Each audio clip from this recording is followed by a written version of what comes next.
Do you want to move to the guy? Do you want to talk about the guy? We haven't really spent time on it. I mean, I mentioned that he got the red carpet treatment. I mean, do you have any misgivings at all? Does this bother you, the way this is happening? Any I've gone back and forth on this the last couple of days.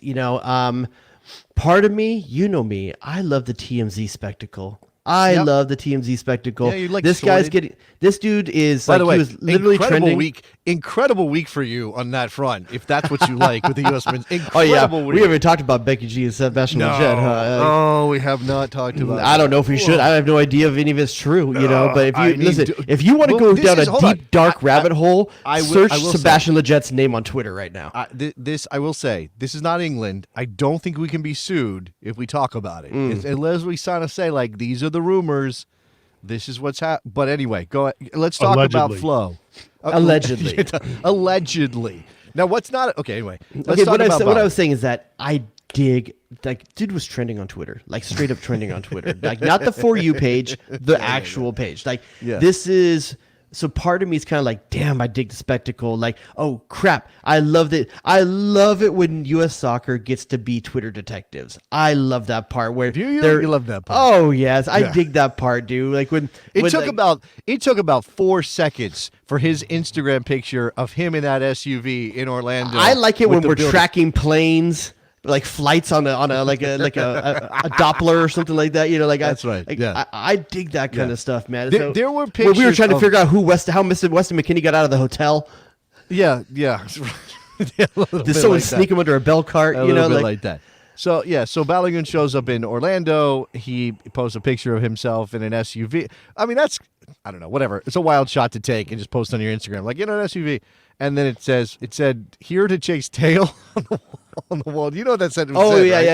yeah. It said, here to chase tail, some restaurant, some pub or bar or something. It's like Orlando. a dog park or something. And then, some dog bar, because the tail is not about, it's double entendre, but it's more about. Do you think he realized that was in the background when he took the picture? No, I don't think it registered at all that people would be able to sleuth that out. And maybe he didn't care, because eventually it became common knowledge. Yeah. But then at one point, after we knew he was in Orlando, right? After it had already been established that the dude was in Orlando, he posts a picture on his social media of him sitting on a patch of grass where he's like, oh, this heat, right? And he's just kind of there with a towel. It's such a dumb... I'm not judging Folarin Balogun because it's his generation. No, it's such a dumb thing. It's not so dumb thing. It's genius. I guess it's dumb and genius at the same time. It's this borderline thing between the amazing way to know how to pull the strings on social media. He knew as soon as he posted about the heat, people would be like, oh, you were in Orlando. Just wait, bro. Like, it gets way hotter in Orlando. Right. So we talked about the positive part about this, but here, I'm going to bring this up from the chat. And this is something that I've spent a lot of time thinking about the last couple of days on whether or not I want to champion the way Flo Balogun's going about this. Why feign injury? Refuse to call up. It's also possible that he said, I don't want to come, after he had already been named to the squad, and that England said he's been pulled out because of injury. That he didn't say I'm injured, or he didn't feign so we have a injury. Berhalter-Reina situation where Berhalter says he was injured, but Reina's just fine in the background. Just being sure. He's got resting bitch body over there. Okay. I mean, look, injuries can be, they can be in the eye of the beholder. They can be subjective. Am I injured right now? Probably. I'm probably injured right now. I feel okay, but you never know. Emotionally injured, absolutely. So he may have said, guys, I'm not ready to. I don't want to come into this U21 team. I got some stuff I got to do. I'm not. He may not have said I'm going to go see the U.S. Yeah. In fact, I think the U21 coach for England was like, I didn't know he was going to go do that. But does he have to do that? Like, does it mean that he's not a stand-up guy if he doesn't tell England, hey, I'm going to go flirt with somebody else for a while? Can you guys just? I still might come back. Don't worry about it, baby. I'll come back. I'm going to leave my toothbrush here, but I'm going to go. I'm going to go like brush my teeth at someone else's house for a couple of days. I mean, I think all is fair in love in the whole recruiting process. Okay, how are you going to feel if in the summer, because obviously he has to file paperwork. That hasn't happened yet. He has to do a switch. Mm-hmm. Come summer, Southgate gets the message, gives him a call up, and he goes there. And do you feel we wasted all this? No. Did we waste all this? No. No, waste what? What effort did it take to show him a good time? To have him come in and be nice to him? He's boys with you. Sometimes you're sore. I don't know. But let's talk about that for a second. Let's leave all the other stuff off for a side. Let's leave all the where in the world is Carmen Balogun to the side for a second. How does he make us better? In the world, in what way? Like, who's the most similar striker in terms of how we would play? What's the right way to use him? Like, what? How is he useful to us? Okay, he's just a notch better at everything a 9 does than anybody else in the pool. Closer to Ricardo Pepi than Daryl Dike, though. Yes, but yes. In that vein a better back to goal 9 than Pepi is. I don't, I equate him more to a better version of Jonathan David. I think that's where when I think about him, I think it's more like that. Behind Jonathan David in scoring in league, but he is. You're saying better than Jonathan David? I'll take it. I think his ceiling's still higher. I think his ceiling's still higher. Both those guys born in New York, by the way. What is Jonathan David right now? 25? 20. No, I think is he's that younger young? than that. Is he younger than that? Yeah, he's younger. Feels like he's been in the Canada system for a while. Wait, Vince is in the chat. Vince, how old is he? If Vince doesn't know, oh man, he's losing Canada 23 years old. He just turned 23 in January. Mr. 23. David. Okay. Yeah. And Balogun's 20. Okay. Balogun is 21. Balogun is 21. Could be playing with Arsenal next season. Could be playing with Arsenal next season. Could be playing with the Premier League champions next season. Possible. It's attractive not just because he's an Arsenal product or anything like that. It's just the U.S. hasn't had a true top-level striker ever. Brian McBride is probably the closest we've ever had as a true top-level striker. Is there anyone that's ever been closer than that? Nobody accomplished in a Big 5 league Big 3 more than...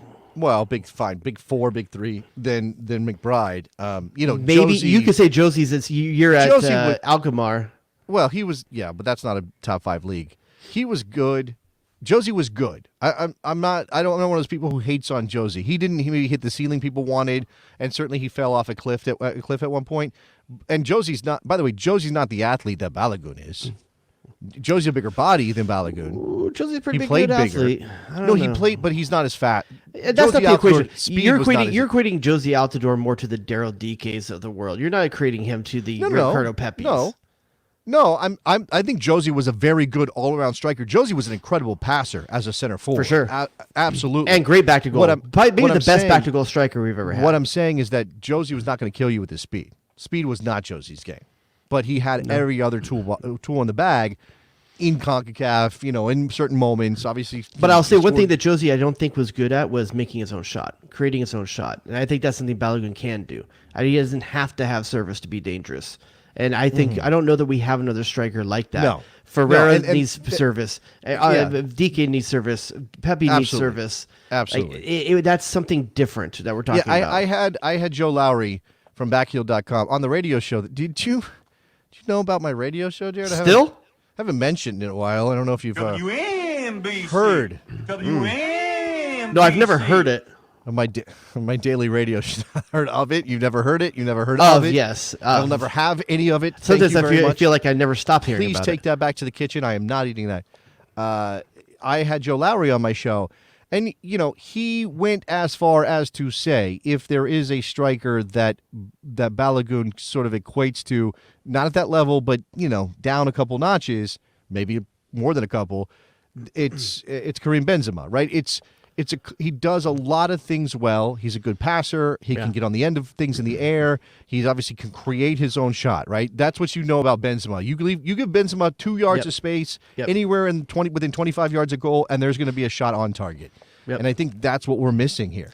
We don't have a threat from 20 yards out. We don't. I mean, maybe Zendejas has some of that in his bag. I think he might. Like but I don't know that anybody else. Pulisic is great inside the box. There's a word for it, Jason. He's a complete striker.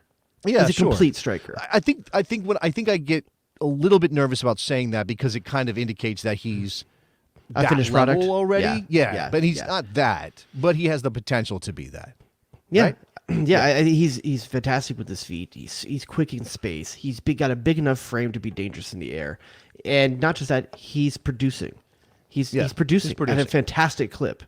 Now at a level which is impressive. It's more impressive than Ricardo Pepi scoring in the Netherlands. There's no doubt about that. For sure, it's more impressive than Daryl Dike scoring in the championship. Absolutely, no question about that. It's not Germany. It's not England. It's not Spain.